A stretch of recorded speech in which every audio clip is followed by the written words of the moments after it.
Hey, everyone.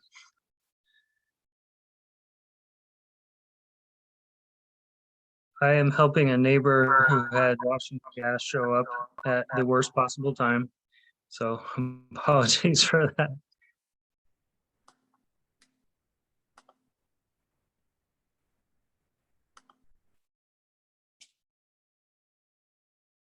Hi, Ms. Welsh. Welcome. Hi, how are you? All right. How are you? I'm good. Good. We'll wait just a couple minutes to let people join. Sounds good.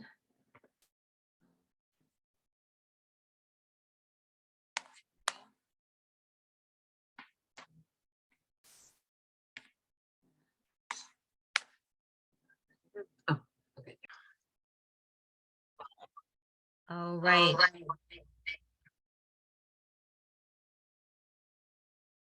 Can you hear me? Can you all hear me? Just want to make sure. We can hear you. Yes, we can hear. Okay, awesome.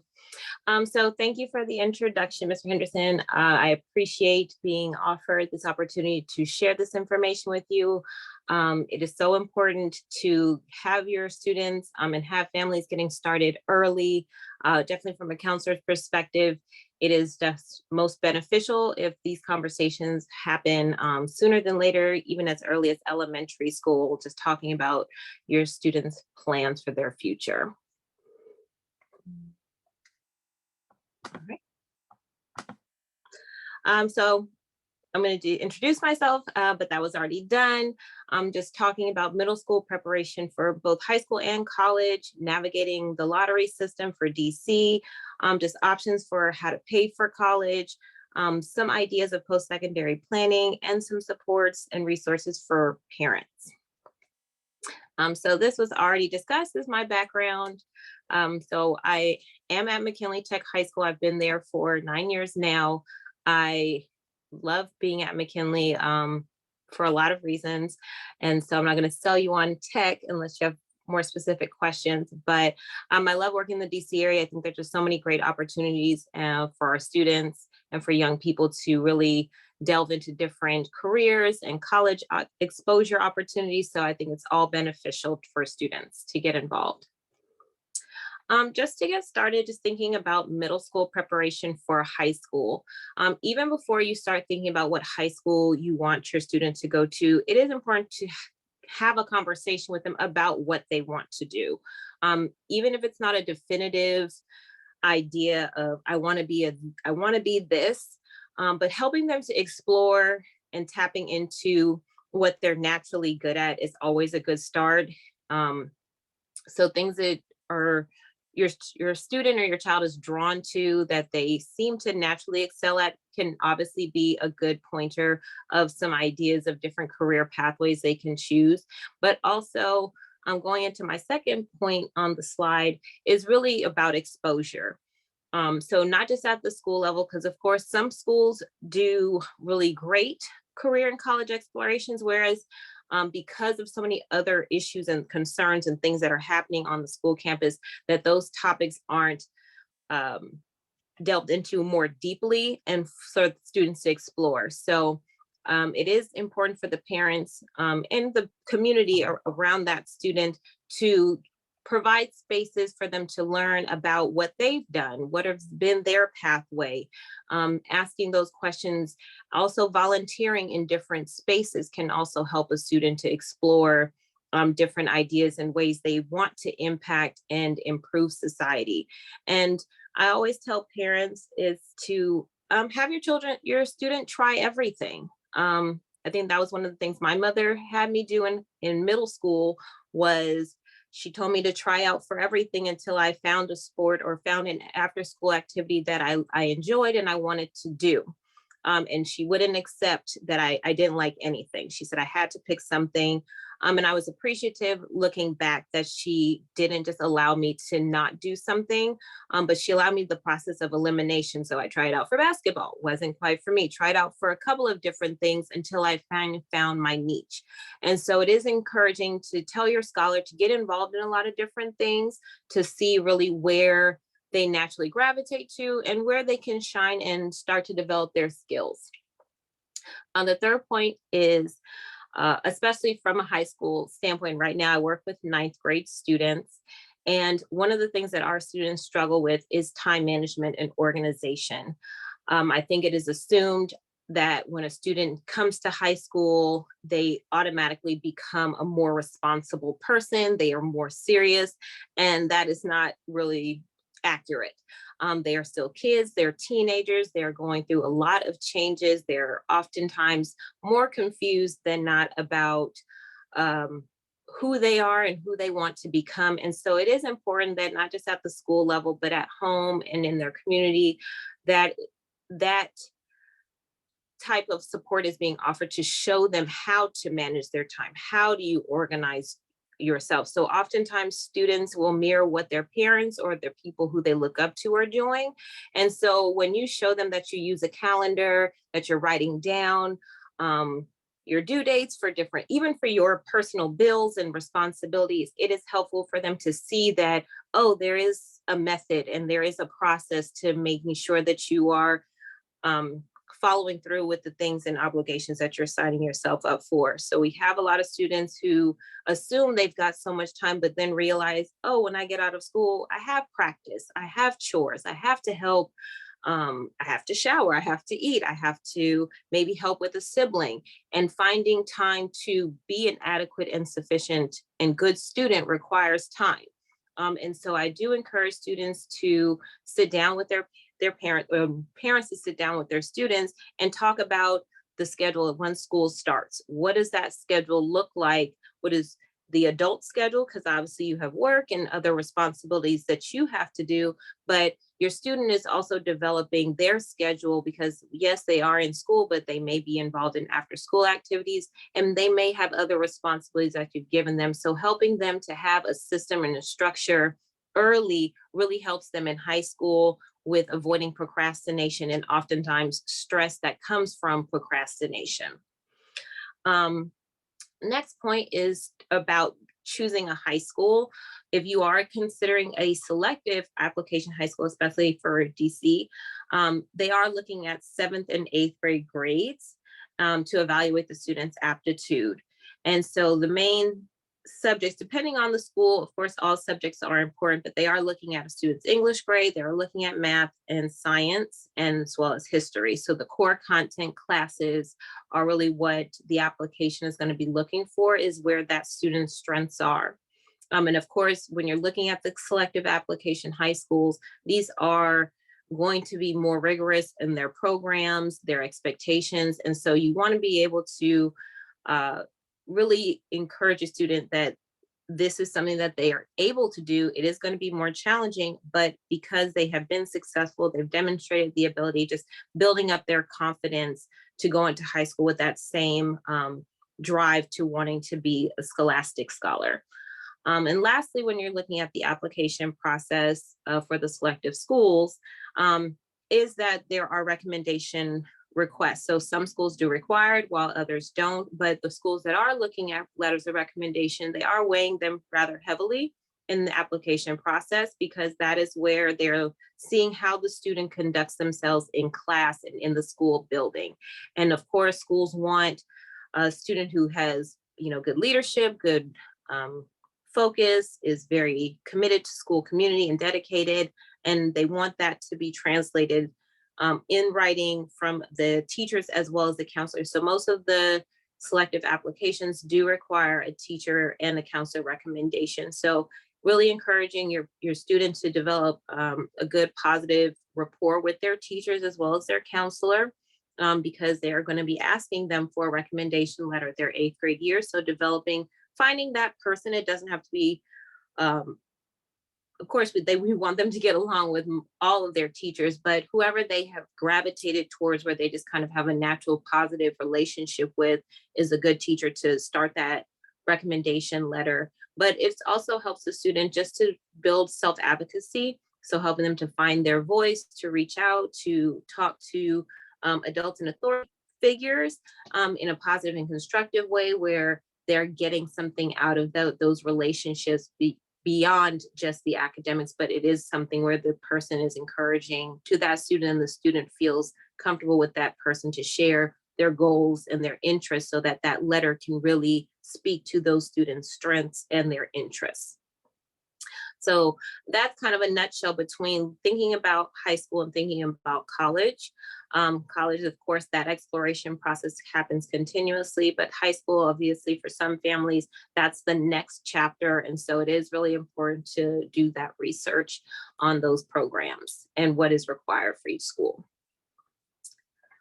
So some people often ask about whether high schools will accept credits from middle school, and they do. Not all credits are going to be transferable. So specifically, if they attended a middle school that did offer high school credit, most in DCPS, they will only honor Algebra 1, Geometry, and World Language course credits. And that is if the middle school is actually awarding high school credit. And so that's something you can ask your school administrator at the middle school is, do you all offer any courses for high school credit? And like I mentioned, those particular subjects, algebra, geometry, and world language, are where we will accept credits. We do not typically accept credits for like a PE class, for a history course, because it has to be a high school level, a course that is offered at the high school level, like Algebra 1 or geometry. An example of that, I know E.L. Haynes offers up to geometry and even Algebra 2 in their middle school. And so every middle school is going to be different. Some don't offer any high school credits, whereas others do. It isn't a disadvantage for a student if they don't have credits that they're transferring from middle school. Sometimes it's just not something the school has a teacher to offer that opportunity, or they don't have the licensure, because you do have to have a credential to teach a high school level course. So if you are attending a DCPS school that does offer these courses, then once you have selected the school that your scholar is going to attend, if it is another DCPS school, the counselor as well as the registrar will be able to see that student's transcript record and whatever transferable credits, if it came from one DCPS middle school to a DCPS high school. That information is all in the same system that we use, which is Aspen.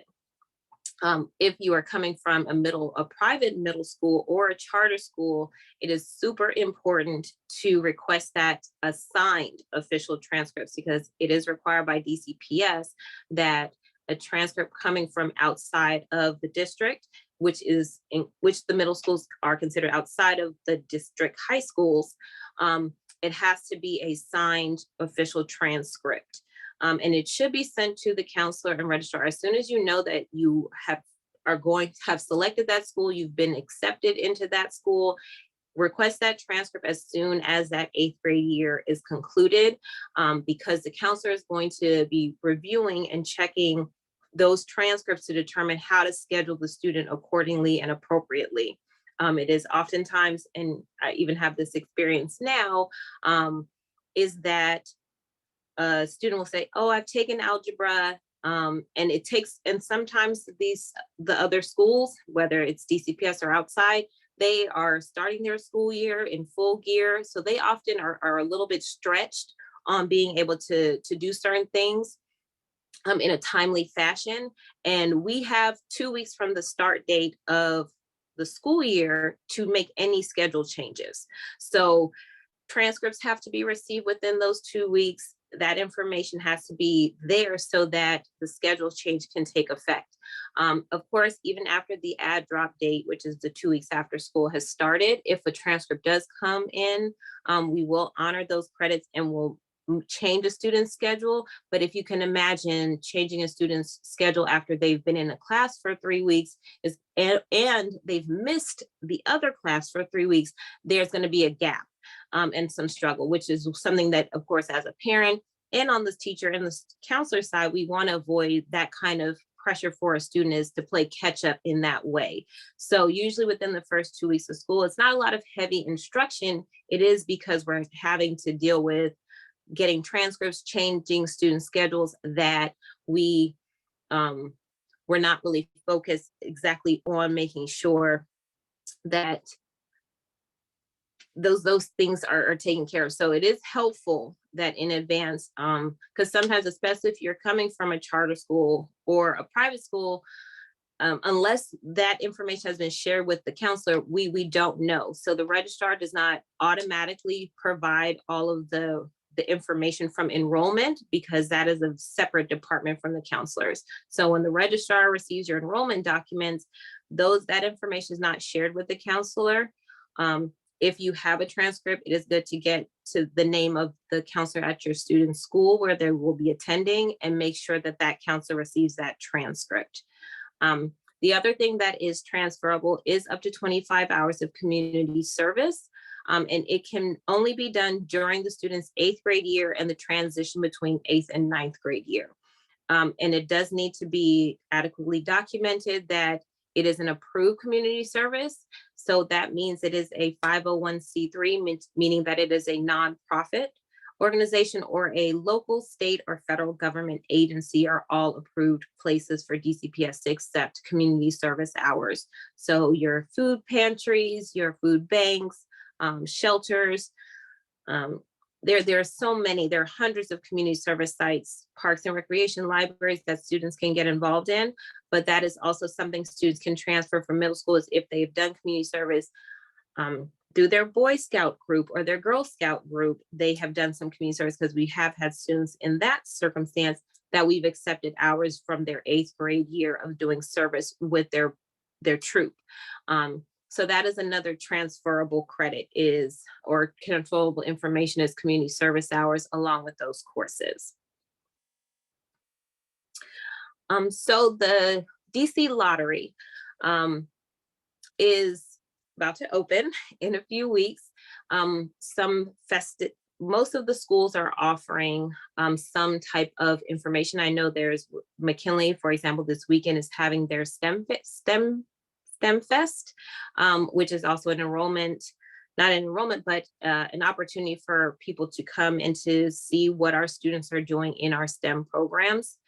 So any events where either your middle school is hosting a high school fair or attending Ed Fest is a great way, at least, to get some initial information about the different high schools. So meeting the most of the selective application high schools, they all have an admissions person. So it is helpful to introduce yourself and that students get comfortable with the admissions person, because they are going to be facilitating those workshops, the interviews, looking and processing those applications along with the committee, the admissions committee.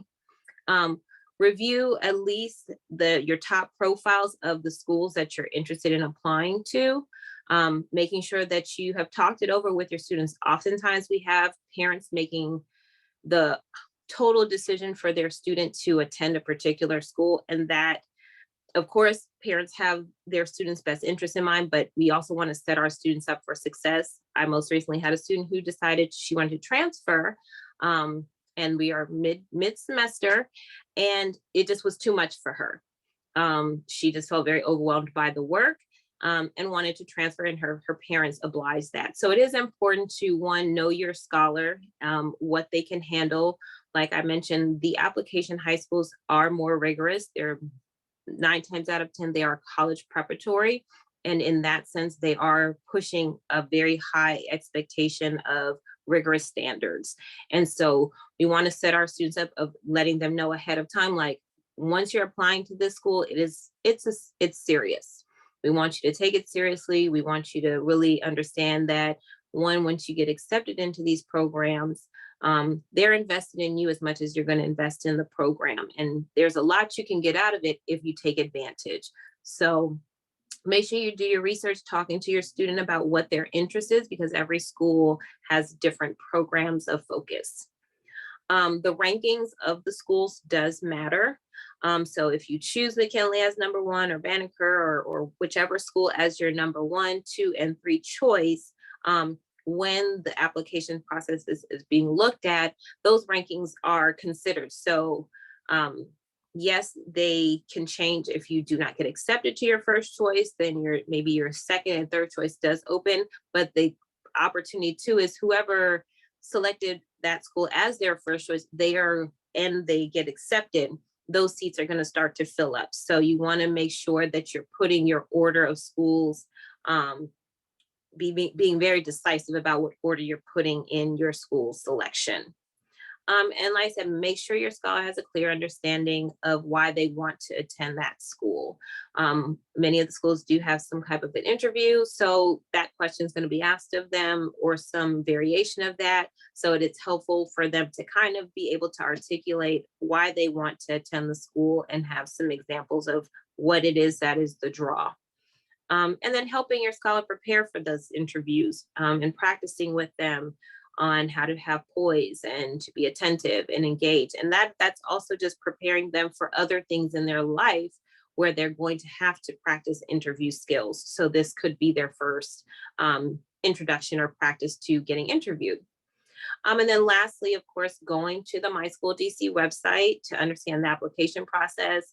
I perused it myself. I don't find myself on that site very often because I'm already in the system and it's not part of my repertoire, but from looking at it, I felt it was very informative to go through in the process of each step. It seems very self-explanatory as far as just what you need to do in order to submit the application. So I would just encourage every parent and student to definitely read each step, making sure you're completing each of those components accurately so that your application is complete and you don't have any go backs. And as I stated, it's going to open up in a few weeks and it closes next year. Can I ask a question real quick? Yes. Could you just explain how the application process and the lottery intersect or interact? So you have to do both? Yes. So in order to attend a selective application high school, you have to go through the lottery because it is not based on any ward or particular area of the city. Any student so with any of the selective application high schools, you can come from any part of DC. As long as you're a resident and you submit the application on the My School DC website, and then you put those schools in that order. But the only way to apply to the selective application high schools is through the lottery. And that is how we pull all of our applications, is through the lottery system.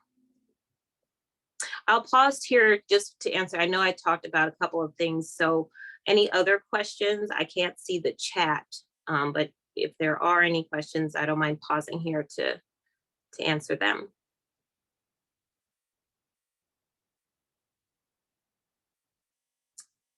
I don't see anything in the chat. Can I just follow up real quickly? So Sure. you would do the lottery and then they would review the application, the student's application? Yes. So Okay. once you submit them and you put them in order, all 3 schools that you select are going to receive your application. They will review it and they will get back to you. So they do have a deadline of when they have to inform you. I believe that's also on the site of when they let you know about the decision. And so usually there are, depending on the school, and I like that My School DC did, when you go to the high school section, it tells you what components are a part of the application. For example, I know Phelps has a supplemental question. I know School Without Walls doesn't require an essay, but they do require a student and parent interview. McKinley, we do not require an essay, but we require the students to do a writing when they come in for their interview. They are asked to complete a writing prompt. So every school has a different criteria. So that is why it's really important to look at the My School DC app for each of the schools to know really how to prepare for each of those applications for each different school, because they are going to ask different questions depending on the program of study. Any other questions, Mr. Henderson? You can keep cranking them out. I'm used to getting questions. But just as going back to these slides, so these are the selective applications in application high schools in DC. They're on all across the different wards of DC. And like I stated, any student in any ward can attend any of the selective application high schools. Like I said, they all have different kind of focuses. I know Bard has an early college where students can get some college credits or get an associate's degree in collaboration. I know School Without Walls has some variation of a program similar to that where they can get an associate's degree. With Phelps, the students are getting some certifications. McKinley, we offer certifications in our different STEM tracks. Duke Ellington, the students actually have to perform and have a portfolio in order to attend because it's a performing arts school. So it is important. That is where those conversations about what your student is interested in and what is it that they want to learn and what do they really see themselves doing in their future, which can help you kind of tailor what type of school environment you think would help flourish and help those skills get developed so they can feel confident going into college. And so just like my statement at the bottom, each school has its own focus that requires essays, recommendations, interviews, portfolios, or an audition. And I know School Without Walls, Duke Ellington requires an audition and or a portfolio of your work if you're a performing artist or a visual artist.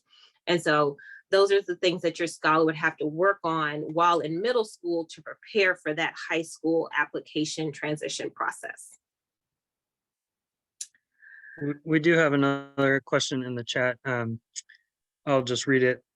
This process sounds like a good learning experience for the students, but what about students whose parents cannot support them through this intensive process? For example, if they're working 2 jobs. That would be where your school counselor comes in. I worked very briefly on a middle school side at McKinley my first year, and that was something that I did with the students who I knew were applying for the selective application high schools.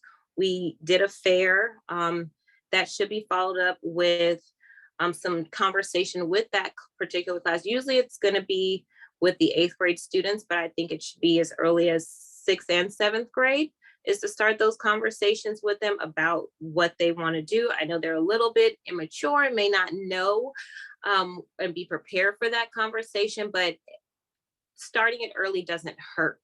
But the counselor would be and should be able to assist any parent and or student. So oftentimes I was helping my students complete their applications, work on their essays, helping them to draft their email to their teacher.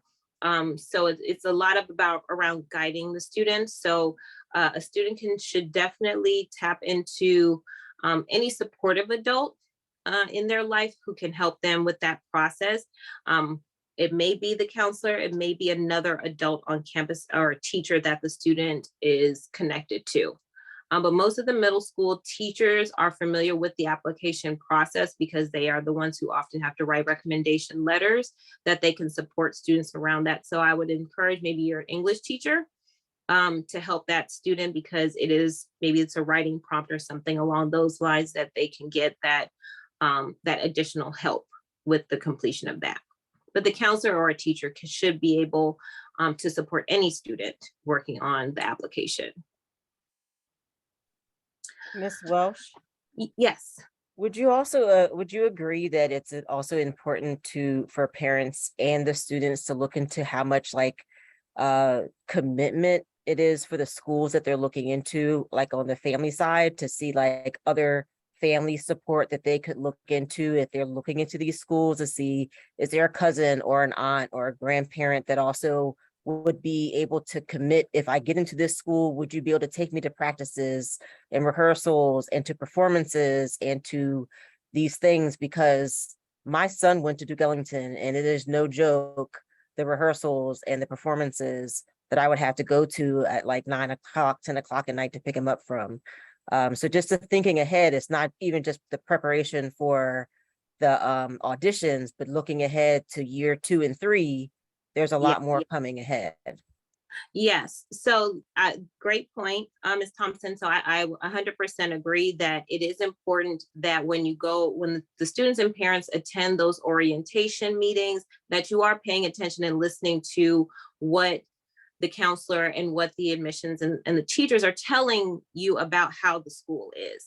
Like I stated, McKinley, I tell my students, my 9th graders every year, McKinley is not an easy school.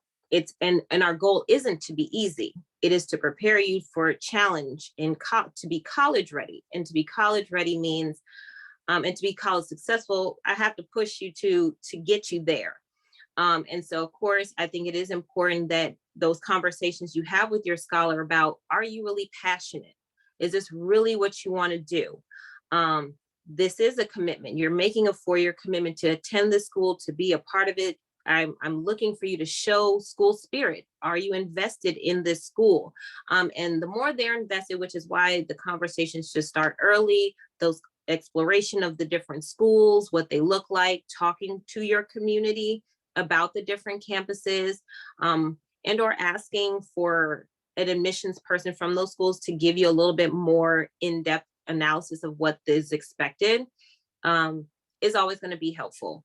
So I absolutely 110% agree, is making sure once you make that selection that your team is on board, because at McKinley, we are a team. We work with our families, we work with our students, and we can't get any work done without those two people. And so we always want to make sure that our parents understand that they are 100% a part of this process, because once they leave school, and that is oftentimes where the time management and organization for our students has to come from, is once they leave campus, because they do have other obligations. How do they manage and juggle that? And they need parent support. They need that family support okay, mom, I know I have these chores. Can I do my chores on Thursday? Because I have this, and this going on Monday through Wednesday. So I think it's so important just to have a continuous conversation about what changes are happening for the parent, but what changes and goals that student has, so that your schedules can really match. And then you can connect with, maybe another peer on the same team who they could collaborate with, and you can get to know their parents, so that you can take turns picking up and dropping off. So we hope, and our goal is that it becomes a community, and you come invested so much that you take care of each other, and you support each other. So I love that about McKinley. I think our students do a great job of caring for one another, and the parents and families get really connected. So I agree. But moving into post-secondary plans. So college isn't for every student, and that is absolutely 100% okay. Even at a college preparatory school like McKinley and Schools Without Walls in Banneker and Bard, where college is a focus, but the reality is we want college to always be an option for our students. Our goal is definitely for them to have the skills they need to go into the workforce, as whether they want to go into employment, but college is always on the table as an option. At McKinley, even though our students may apply, we have them apply to about 8 colleges, and their 9 colleges have to be UDC. In the event you don't know what you want to do, you change your mind, the money is not quite there for that particular school, you need to take some time to figure it out, that you've gotten into a program where you can still continue your education and work. And so, yes, there are 2-year programs. UDC is a great opportunity for many of our students do that route, where they will go to UDC. It is very affordable for DC residents, especially DCPS students. Honestly, it's practically free, in my opinion. It is such a viable option, especially for a student who is unsure and not quite ready to leave home yet, to go to UDC, get those credits. They can get their associate's degree and transfer. But UDC also has bachelor's opportunities and master's, and even a JD. So they can go into law school even from UDC. So it is an opportunity. So some of our students do the 2-year route and start there and transfer, or get their certifications or what they need from that 2-year program, because not every career requires a 4-year bachelor's degree. Depending on what the student wants to do, it may just require a certification. The next step would be a 4-year or bachelor's degree, which is going to be kind of the traditional model where students would go, is into a 4-year university. And that really varies depending on the family and the student. But like I said, those conversations should be had about what the student wants to do. And then from that conversation about, well, what it takes to become that. Right now, that's something that I'm working on with my students, is helping them to kind of connect those dots of what they want to be and working backwards. And so that's oftentimes how I work with students is, well, tell me what you want to become.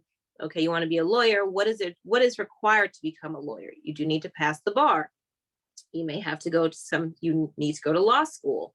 In order to be prepared, and in order to go to law school, you need a bachelor's degree. So helping them to work backwards from the career that they want and figuring out what are the skills that I need to enter, or the certifications or education I will need to enter into that field.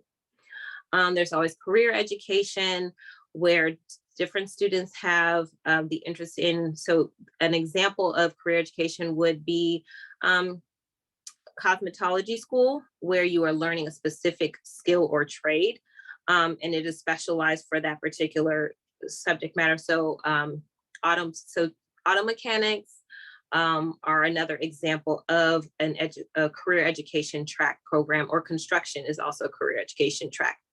Apprenticeships are often, what I've seen, at least from my experience, is often with IT, and certain types of apprenticeships where the student actually is getting paid to do on-the-job training for a few years until they can actually earn their license to actually be certified in that particular trade.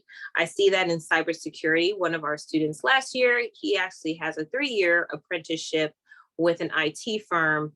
And so he is employed and he's getting on-the-job training through his apprenticeship to be licensed in cybersecurity. So that is another pathway. Of course, employment, sometimes that is the necessary step for students. And then lastly, it can be military. So that is obviously based on the students. The student would definitely have an interest in that decision. Some students aren't, but of course, that's a conversation that is usually happens within families about how they feel about military service. Some people come from military families where it's kind of like, oh, okay, that's a clear pathway, whereas other students, they decide that later on. But there are, forget those typos, there are just 5 different, obviously, branches of the military that a student can choose from, and they do have to pass an assessment in order to be placed depending on where their skill level is within the military. Our students who are in our JROTC program, they can actually go in as officers after if they decide to go into the military from high school. If they are in the JROTC program, they can actually go in and kind of bypass certain requirements and become an officer first. So that is a pathway. Some of our students do choose that. And also even the military colleges is also a really great option. We've taken our students to the Navy, the Naval Academy in Annapolis, where they pay for everything. So they do require, you can get a college degree, you can, they pay you as well. So they pay for your education, they pay for your housing, they pay for all of your supports. And then they do ask for once you get your degree in whatever that field is that you would serve in that branch of whichever area in the military to support engineering. Usually it's around engineering, IT, even doctors as well, because everything is needed in the military. And so a lot of students, some students have chosen that pathway as an option for them. Ms. Welsh, how do students get connected with apprenticeships or the career education options? That's usually would be on, once they get to high school, that information is shared with their counselor, and that's usually in a display board or through a presentation. Now schools have a lot of different platforms. Parent Square, Canvas are all common platforms that I'm familiar with. That's something that's also important for parents to do, is keep up with the correspondence from the school. I know sometimes it is can be overwhelming to read a lot of emails, but because teachers aren't able to get in front of parents very often, these platforms are their only way to kind of disseminate information in a timely way to families, so that these opportunities can at least get that advertisement and that information out there. And so I have my high school students, even though I tell them all the time, like, check Canvas, I'm posting opportunities, I'm posting community service, I'm posting these enrichment things. They're not looking, but I make a point to also post all of my things on Parent Square, because I know parents get those emails. My students, so I hold everyone accountable. Parents, I sent that information on Parent Square. Kids, I posted it on Canvas.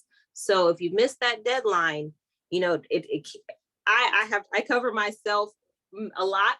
But I also, it's important, like I said, is to check those emails.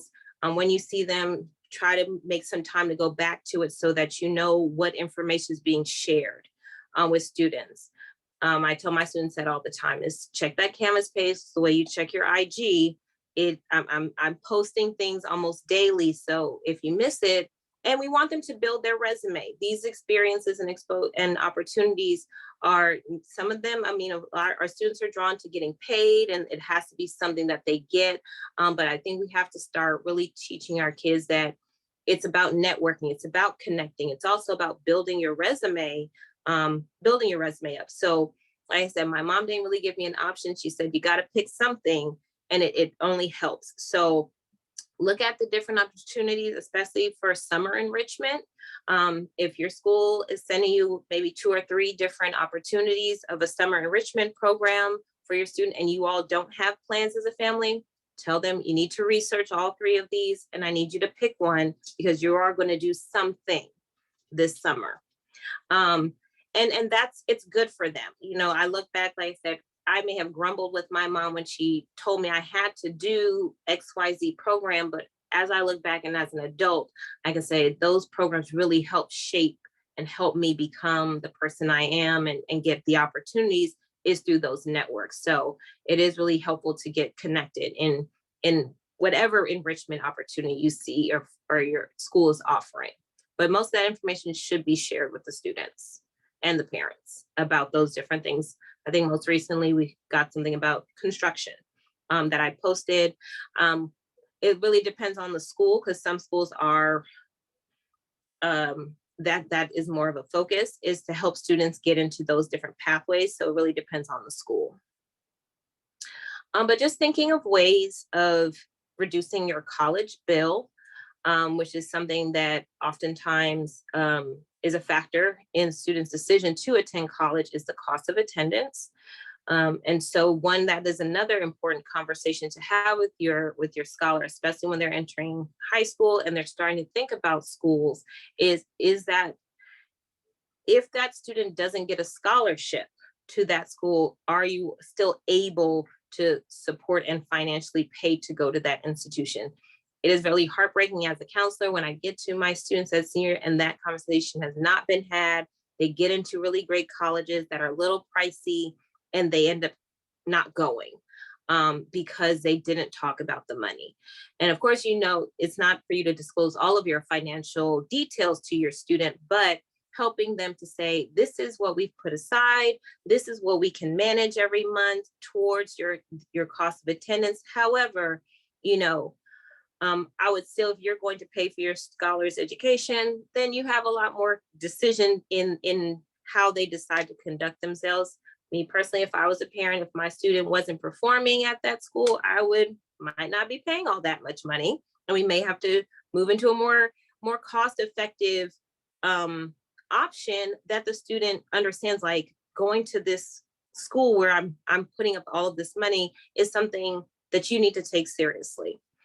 And so ways that you can help your student, especially through DCPS, is they offer dual enrollment, where students have the opportunity starting their 9th grade year that they can take classes at a college or university in the area for free. Typically, it would be a course they would take after school. They cannot take classes during the school day, but they can take these classes after school in the summer. They are both offered in the spring, summer, and in the fall. So it really depends on how that student schedule. Maybe they play winter, maybe they play a fall sport, they may apply for the spring, and vice versa. And so that is a great way for students to, one, get exposure and experience being on a college campus, being taught by a professor, what that looks like and feels like.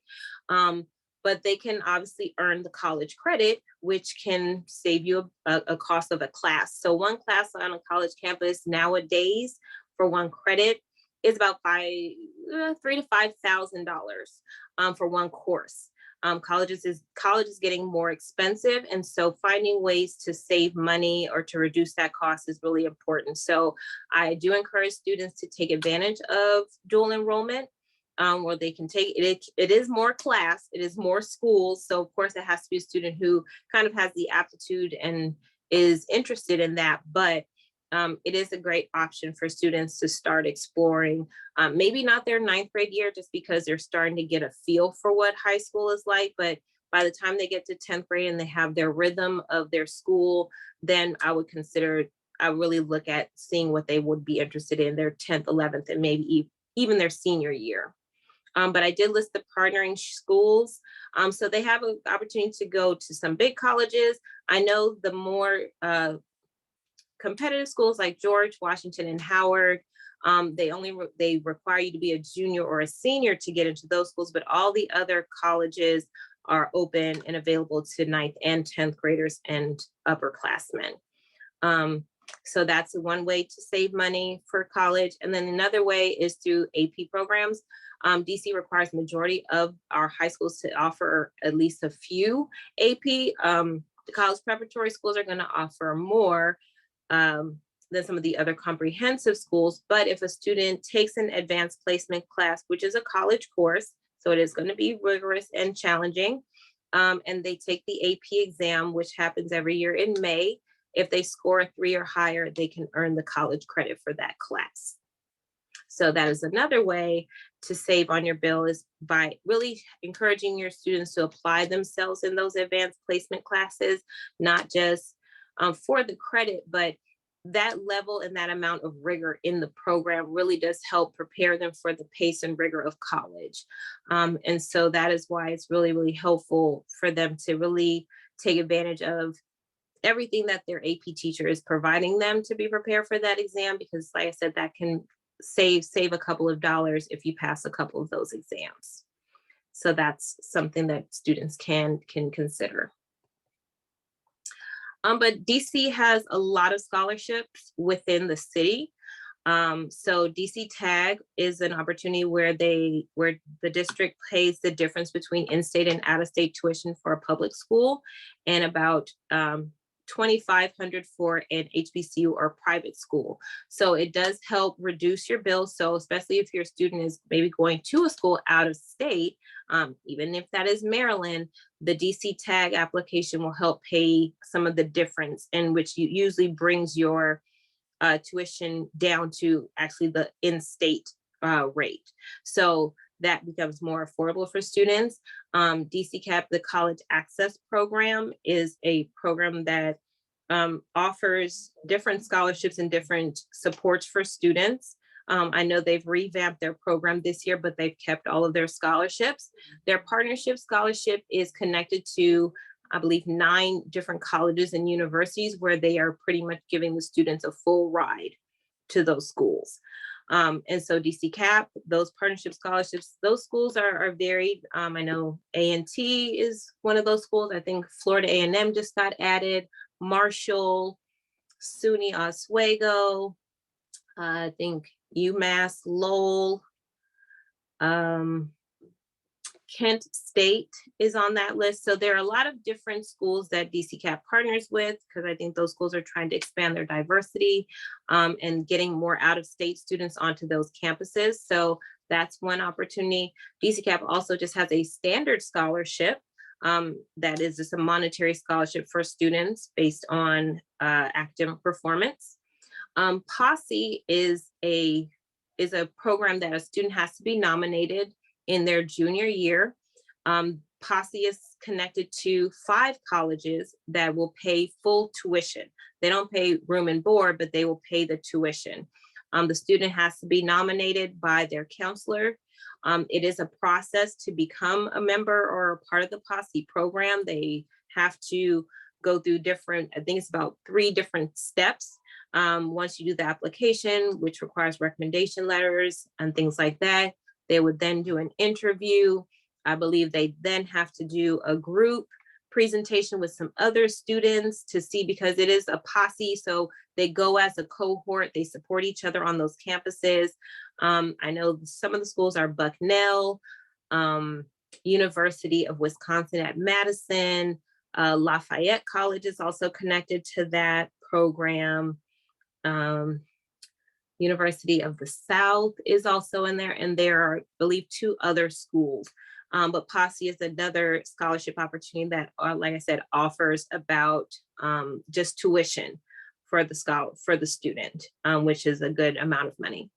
The Mayor Scholarship is specific to schools that are in DC. So a student who lives in DC and wants to attend one of the colleges or universities in the district, the mayor has a scholarship specifically for students who want to stay in house. So any and all of my students who decide to apply to any of the local colleges within DC, I make them do the Mayor Scholarship because that adds some extra money for them. Economic Club is specific to just DC and I believe New York or Pennsylvania, where they offer $25,000 scholarship for students.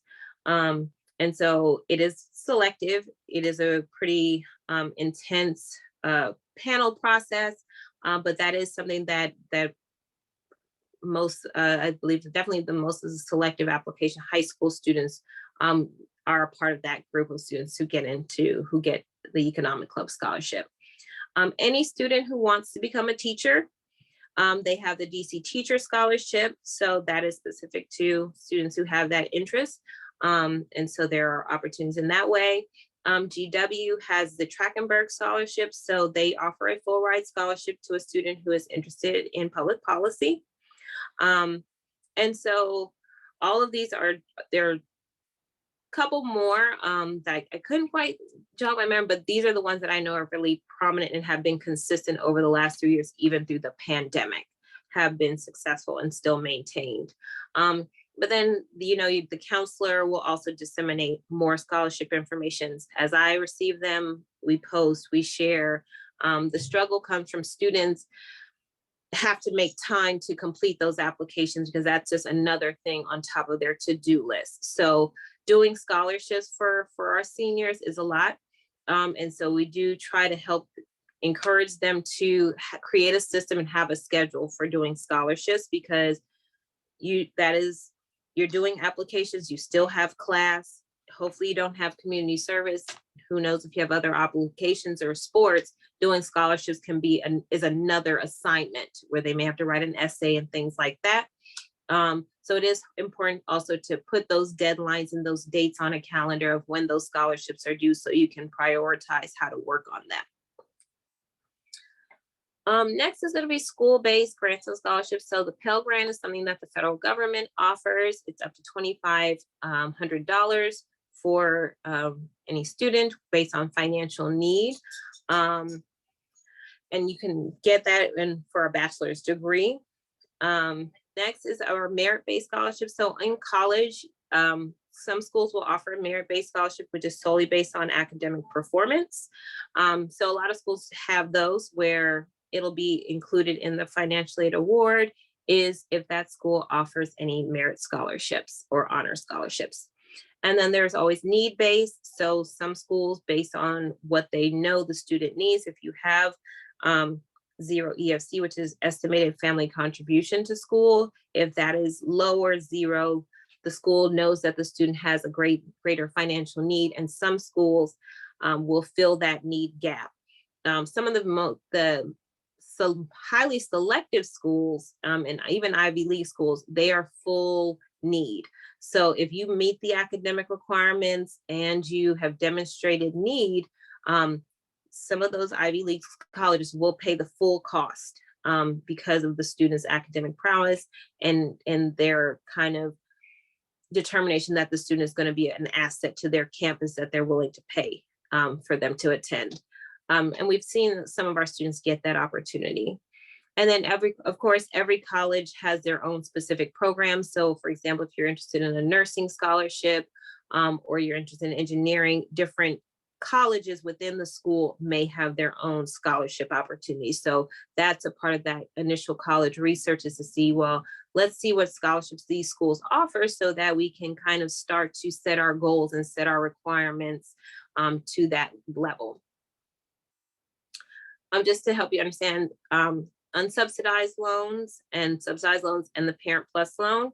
A subsidized loan is only used for undergraduate students, so you cannot get an unsubsidized loan as a grad student. And it is based on demonstrated need, and interest is not incurred while the student is taking classes. So they do not get interest until afterwards. Whereas a subsidized loan, it can be used in both undergrad and graduate. It is not based on financially need. So you will almost automatically always see a subsidized loan on a financial aid award letter. You are able to deny anything on that. So if you do not want the loans, you do not have to take them. But the government doesn't help pay the interest, and they are usually higher loan amounts that they offer because of that.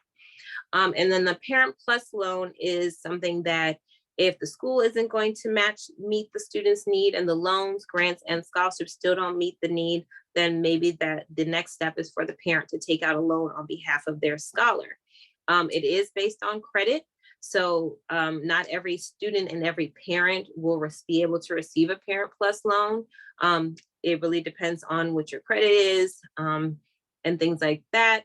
And they are usually a pretty high interest rate. So that is another option for a parent, is if you want to take out a loan for your scholar, that is something that you can do. I'll pause here about loans and college and search to answer any questions for anyone.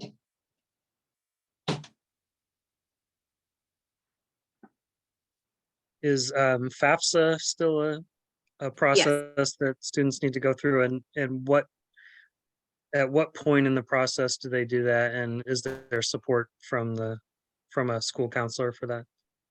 Yes. So yes, the FAFSA is still the main tool that every student needs to complete, is the FAFSA. Student and parents have to have to set up a FAFSA account. Yes, the schools do offer support for students. That rolls out, the FAFSA rolls out every year on October 1st, no matter what. So every year, October 1, every year, a student who is in college must reapply for financial aid every single school year. So just because you get it your freshman year doesn't mean that it automatically comes. Your life, your income, your status may change from year to year. So that's why you have to update that information. It does require your taxes, so it is important. They cannot process a FAFSA without some adequate tax information. So that is something that parents do have to do. And I believe they need the past 2 years of taxes in some instances. So it is important to have those documents, but FAFSA actually can pull information direct from the IRS website so that you don't have to try to figure out what numbers to put in. So that is a helpful tip and tool. But most schools do have a workshop for both students and parents to attend to get FAFSA support. If your school should typically have a college and career coordinator. We have a DC CAP. Most schools have an assigned DC CAP person as well, who often facilitates that, as well as counselors facilitate FAFSA and financial aid workshops. So at McKinley, for example, we do about 3 in the fall, because that is when students are doing. We do one in September, right before the FAFSA is about to open, just to make sure the students and parents know this is the information you're going to need and what to do when the FAFSA opens. We host another one during our college fair to help answer any nuanced questions that parents may have, or do another overview. And then we facilitate another workshop just to help students get the application submitted and do troubleshooting. But every family, of course, has its own unique circumstance and situation. So if that is the case, then it's just a matter of just calling your counselor to set up an appointment to go over the FAFSA information. Because of course it is private, it is your personal information. But the staff on campus are there to help students and families to complete that, so the students can go to college if that is their choice. My last piece to share is really around student mental health. With social media and with just the climate of the times, and if you watch any amount of news, it can be very overwhelming, and can be kind of harmful to especially our young people.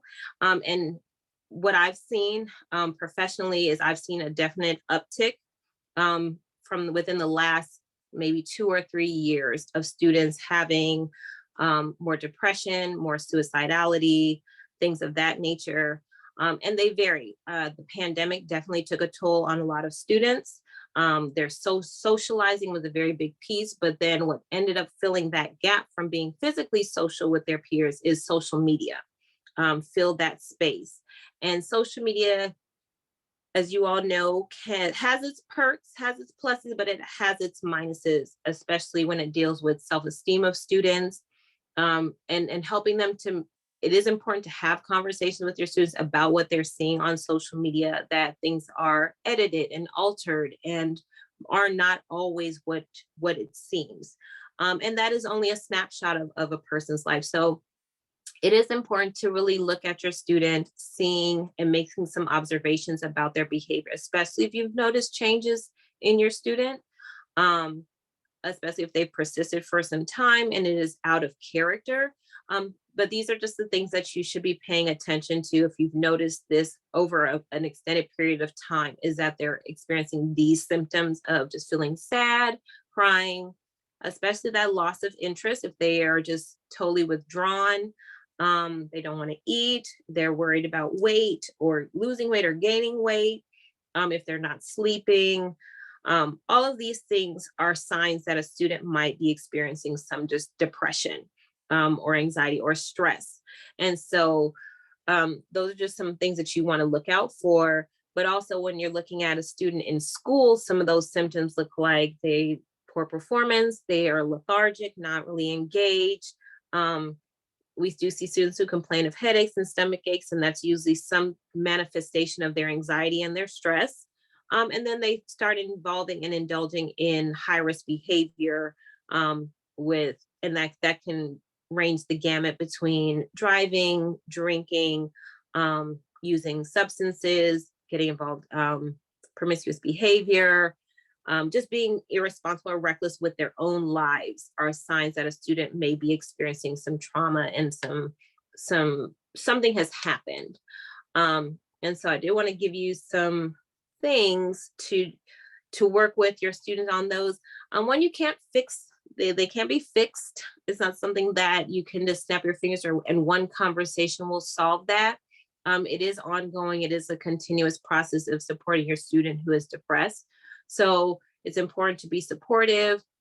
Make sure that you're setting aside time to be just one-on-one with them, without phones, without distractions, giving them that attention, and letting them know that you're present to listen to what is going on with them, and try not to be non-judgmental and just to listen, because oftentimes they're more afraid that how you're going to respond or react, which is why they hold it in, is that they think that you're going to give them a negative.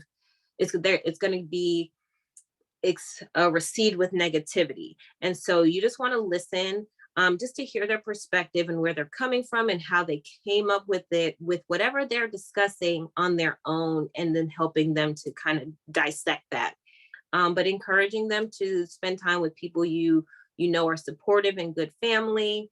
And always, keep it highlighting the positive, especially if a student is struggling academically, constantly berating or being on top of them is you need to do this and you need to do that, which is, of course, you want to help them to do that, but there's always a constructive way to do that. Talk about their positive skills, talk about the things that they're doing well, and then help them work on the things that they aren't doing well. If they're behind on assignments, sit down with them. Let's create a plan so that you can get caught up on your work. Let's work on this day. So that also shows them that, okay, my mom or my dad, they care about what's happening. They care about my grades, and they're helping me find a solution to that problem. As I mentioned, just being aware of screen time and social media use, monitoring that if you can. There are a lot of sites out there that students have access to. So just being aware of what your student is seeing and how that can affect them. But also, are they physically well? So making sure that they are going to the doctor, getting their physical regularly to make sure that they are in the best healthy physical condition. And then if you see that even with all of the other supports that you have set in place, there are some stigma around going to see a therapist or seeking treatment or talking to someone about problems or challenges. But it is helpful to see a professional who can really be objective in the situation and also not just help the student, but they can also help you on how to deal with some of the things that your student is experiencing. There are in-school therapists and there are out-school therapists. You can always find a therapist through your physician or your child's doctor. They should also have some people they can refer you to. And then also just remembering not every therapist is going to be the right fit for your student or your scholar. So if the first one isn't really connecting with your scholar, it is okay to stop seeing that therapist and see and try a couple of different therapists until you find the one that really connects with your student and is really helping them to overcome some of those challenges that they're experiencing. Because like I said, oftentimes students are not saying what's going on until it blows up into something bigger. So it is important to look at the smaller things that you're observing to see before it escalates into something else. And then of course, parents, you have to take care of yourselves. You cannot help if you yourself need to have some things to work on or work through. That's important for parents to see therapists. Something that most counselors or therapists will say is most therapists and counselors have counselors because we are, as adults, we're going through life. We experience loss, we experience changes, we experience trauma, we experience everything just like our students do. And it is okay to get help for yourself. And to work on you while your student is also working on them. So sometimes it is helpful for parents, but to have some self-care for yourself is kind of taking off the hat of parent and also having some you time so that you can recharge and get back to who you are so that when you come back to your family, you feel more like yourself and you've had that kind of ability to recharge. So that those are just some things that, like I said, I wanted to share something that I've noticed since coming back from the pandemic is when our students didn't get a lot of college exposure. So that's really a big push right now because schools were closed, colleges weren't doing visits. And so there is a little bit of a gap for some of our students because they didn't have some experiential learning happening during the pandemic. It was all virtual. So there's a little bit of a gap, but it is really important that we're filling that with meaningful experiences for our students at home, in school, and in their community. And my last thing is don't take your hands off the wheel, especially when they get to high school and even middle school. They may be taller, they may have a mustache, they may have a deeper voice and be more developed. They are still children. And they still need your help. They need your guidance. They need you to give them responsibility and to hold them accountable so they can learn that their actions have rewards and or consequences, and that we're listening and paying attention to them so that we can kind of be prepared on how to support them effectively through their journey through life. So like I said, a lot of my students and parents are like, oh, well, they're in high school now. I thought they would get it together. They won't. And they often don't. I think they have all the confidence of wanting to do well, but they still need the skills and the tools to do well. And yes, the school can do some parts of that through some different lessons. But a lot of that starts at home is showing your student what that looks like of those checks and balances so that they understand how to navigate and how to be prepared. So that, I believe, concludes my PowerPoint. So I will stop that.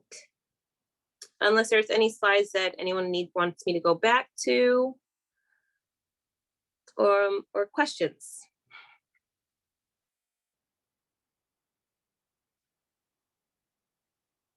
I think, so we did record this, but it might also be helpful to have some of the slides. I'm thinking especially of the one that listed the scholarship opportunities as a resource that we can share,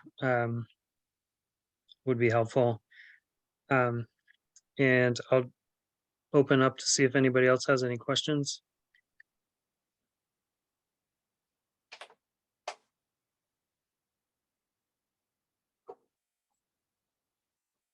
I have one more question. You mentioned in-school mental health supports. What is kind of what are the options? What is the status of services that are available to students at school?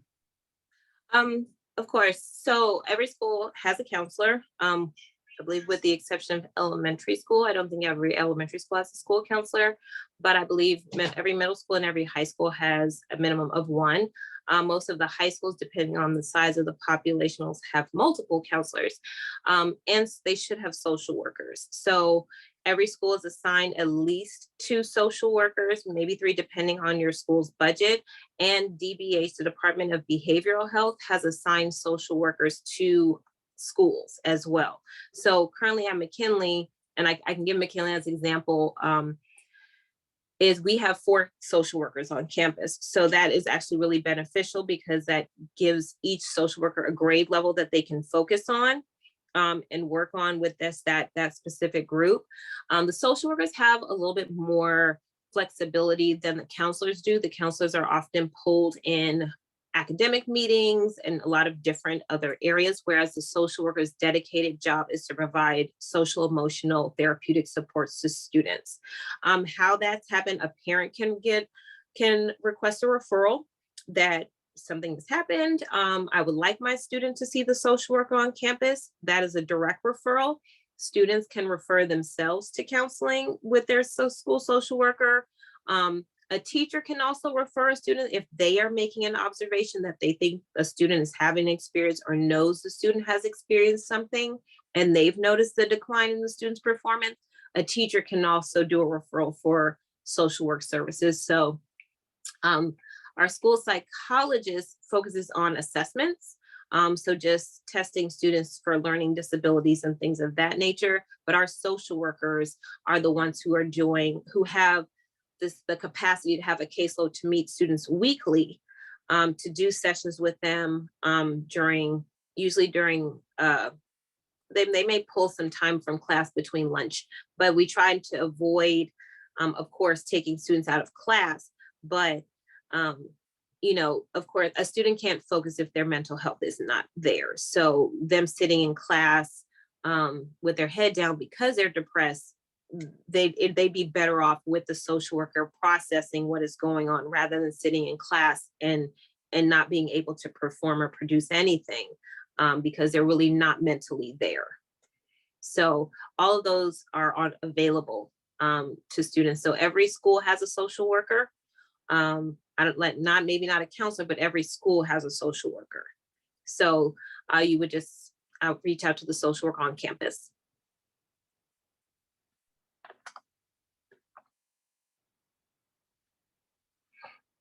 All right, thank you. Go ahead, Oliver, with your question. Hi, can you guys hear me? Yes.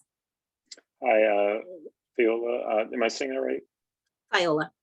Fayola. Hi, Fayola. Thanks for your input tonight. I'm a parent of a 1-year-old in Ward 5, and still a little bit ways away as far as high school goes. But I was wondering if you could give a quick overview of the outcomes for students that go to the selective high schools versus going to either DCPS or the charter systems as far as graduation rates, what they do after graduation, et cetera. Is it, how much better is it for the kids to get into the selective high schools that are a lot more challenging to get into? Thanks. Great question, and thank you for that. Yes, the graduation rates for the selective application high schools are higher because of the selective nature of the schools. Oftentimes the students that are being selected are, they already have demonstrated the academic aptitude in order to manage and handle that level of coursework, so they are able to succeed. I can speak to McKinley and maybe even the top 3 public selective application high schools, which is Banneker and School Without Walls and McKinley, we all have a 99% graduation rate and then about a 99% college acceptance rate. So that's something that we are That's very incredible. proud of. Yeah, at our schools, we are very, very proud of what we're able to produce for our students and the opportunities that they have because of the rigor of the programs. And our students are getting into a wide range of schools, public, private, Ivy. And I can say that for all of the other application high schools. Some are newer than others. I can speak to the older ones of, yes, those students are able to transition to college well and succeed. Right now, the district is trying to do a better job of getting information once the students graduate about what they're doing. So at the school level, so usually the schools have their own database or system in which they keep up with their students. After they've graduated, oftentimes they come home and want to share that information with their school. So that's one piece I wish we had more concrete data on, is what happened, like when our students leave McKinley, and of course they get into their colleges and their schools, when are they graduating? Are they graduating within 4 years? I can speak to the last class I graduated, which was, the class of 2021, the class prior to that was the class of 2017. All of those students have graduated from college that I finished with. That class was about 153 seniors, and 142 of them graduated from college afterwards. So that is something that I can say, that the application high schools are getting more of the colleges are coming and asking to come to our schools for their college visits. Of course, they do see all the schools, but when they know about our schools profile, once they see what types of programs we offer, we get more interest from the colleges because they know our students are more college ready and are able to actually be successful going into that. So I would say the selective applications high schools yield, when compared to, I can't speak to private schools because of course School Without Sidwell Friends and Georgetown Day and Murray, of course they're going to have high college acceptance rates. But when you're comparing application high schools to comprehensive high schools in the district, your application high schools are going to be more rigorous and are going to have more college opportunity for the students. Thank you. A quick follow-up that made me think of that when you were explaining. That sounds awesome. 99% graduation across multiple schools sounds amazing.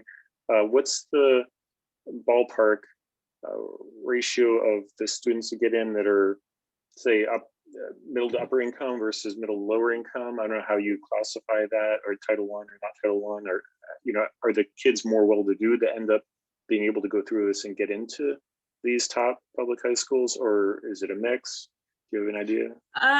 It's a mix, because I think because of selective application high schools are pulling students from all across the wards, they all come from different socioeconomic backgrounds. So I've seen students who come from situations where they've experienced bouts of homelessness and things like that.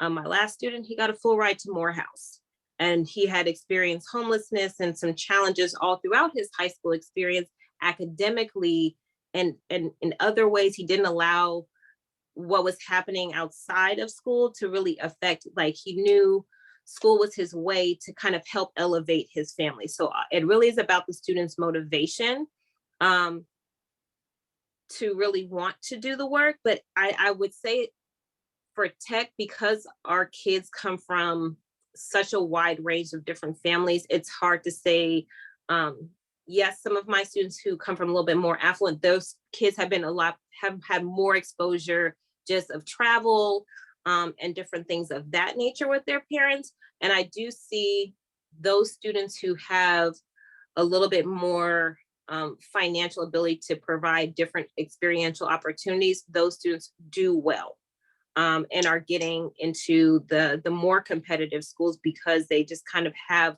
a more well-rounded less experience in life than some students who have never, we've had students who've never left DC, the DMV area in their life. And so they're a little limited sometimes in their perspective that the world is just bigger than this area. So the students who've had more exposure, they realize, oh, there are some people who have and some people who have not. And you know, it helps them put the world in perspective when they've seen things outside of, you know, their community and this neighborhood. So I would say yes, there is a difference in that. Thank you very much. And congratulations to Robert and Zachary also. Great job in your big wins this past week. And thank you for putting on great events like this. Over. Thanks, Oliver. And thanks, Ms. Welsh. Thanks for coming back to us. And this is such a valuable thing to offer, and we will make the recording available to families that can benefit from this. I had my sixth grader on the couch next to me during your discussion of the high school process. And I appreciate your admonition that it's never too early to start having those conversations as well, and to make sure that we're including our students and their interests and desires in that process. So thank you so much. Really appreciate your time and expertise to share with us and our families. We did we go a little bit long. Zachary, I see that you put some links in the chat. Would you like to just explain briefly what feedback you're gathering and why it's important? And I can also share these links with our fuller list to give others an opportunity to give input as well. Sure thing. Hi, everybody. I will be really quick. I had a presentation. I can also share that with you, Robert. It may not make the most sense without context, but the State Board of Education has a board governance committee that was established last year. The goal is for that committee, as it has been doing, to do research on the district's governance structures. And what that means, we often hear the term mayoral control, but DC has one of the most extreme versions of, or in my opinion, mayoral control in the country. And that is in part because we are, and I'm sorry, my dog is behind me. 1 second. But we are a city operating as a state. Give me 1 second.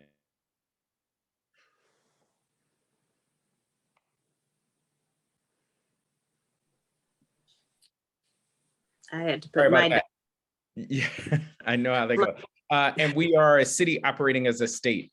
And so in the presentation, it just makes clear how our many education agencies and stakeholders operate with one another. One of the key takeaways that we've heard from parents and educators is that the system is often confusing or overwhelming. They often don't know where to go, who to seek for feedback. If they run into a dead end in one place, where do they go to get reprieve elsewhere?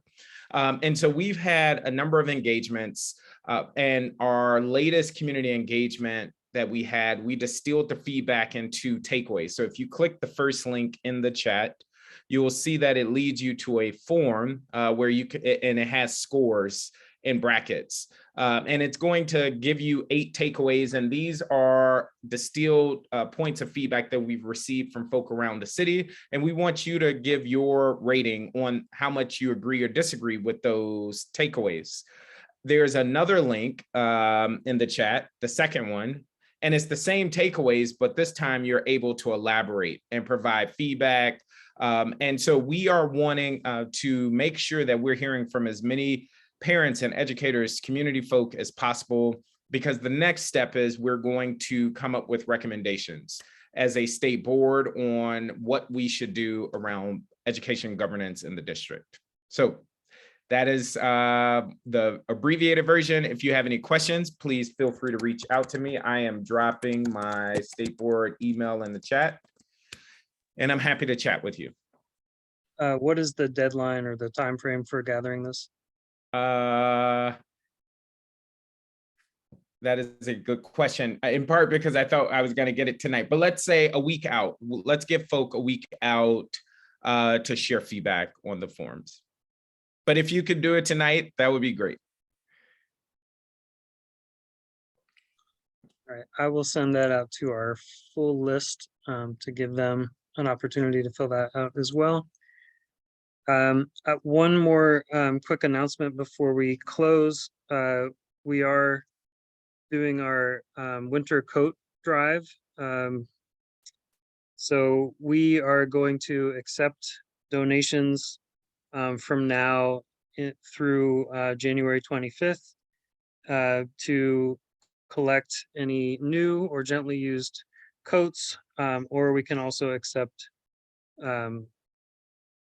money, financial donations that we can use to purchase coats that will then be distributed through Ward 5 schools to students in need. We have, I will also send out details on where we are collecting those donations, as well as a way for you to donate money directly. But just wanted to put that on your radar, and also something that you can share with other folks that we are doing. We did our first winter coat drive last year, and we're able to distribute, I think 40 to 50 coats to students who needed them. So just keep that in mind. And Loretta, do you have any other announcements or anything to add? No, keep a lookout also for other things that are happening December and January. We may need your help for distributing the coats as well. So just keep a lookout on your email. Thank you all for joining. Thank you, Ms. Fayola, for being here tonight again. You were great. It's awesome. Love having you again 2 years in a row. We'll see you again next year. Perfect. Awesome. And another congratulations out to Zach and Robert. Woohoo!